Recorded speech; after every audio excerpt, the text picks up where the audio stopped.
座れよ。はい、どうぞ。つま先立ちするんですけど、目をつぶってつま先立ちするんですが、口を開けて目をつぶってつま先立ち。はい、やりましょう。どうぞ。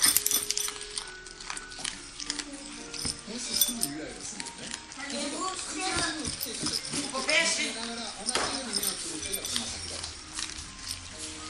ほら、ちょっとだけ安定感ある。ちょっとグラグラはしますけどね。これなんです。歯と体のバランス、密接な関係。